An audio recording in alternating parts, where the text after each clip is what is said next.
First at 5, a man has been arrested accused of repeatedly stalking the parent of a child who was killed in the Sandy Hook school shooting.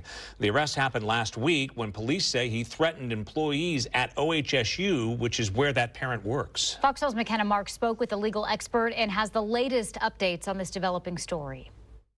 According to court documents, Kevin Perfield is a, quote, conspiracy theorist who seeks out and terrorizes families who have lost children in mass shootings, among others. And for more than 10 years, he has been allegedly stalking the father of a child killed in the Sandy Hook school shooting. It can be a hard crime to prosecute. Court documents show that Perfield was convicted of stalking and telephonic harassment against the father back in 2013. Perfield was accused of continuing to intermittently stalk his first victim, and in 2019, he was convicted of stalking a former editor of the Oregonian. But most recently, court documents say Perfield has returned to stalking the father, who is an employee at OHSU. After allegedly calling OHSU multiple times, threatening the victim and other OHSU employees, Perfield was served with an exclusion from the hospital and a temporary restraining order from the victim. But court documents say Perfield ignored those instructions and continued to contact the victim and other OHSU employees. He was arrested at his apartment on November 25th,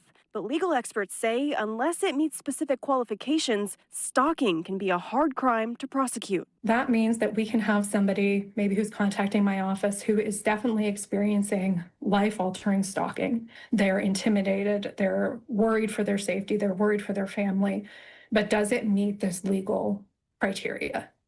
Maybe not. Emily Lebrecq with Oregon Crime Victims Law Center says even though stalking is common, it's a unique crime. Prosecutors have to prove that a pattern of threatening behavior exists, and she says that can take a lot of time and patience. It can take a lot of bravery from the people who've experienced this stalking, who are coming forward with something that maybe doesn't on its face look like a criminal act, but everything together makes up something that's really making them concerned for their safety. Perfield is now facing 1 count of stalking and 10 counts of telephonic harassment. McKenna Marks, Fox 12 Oregon.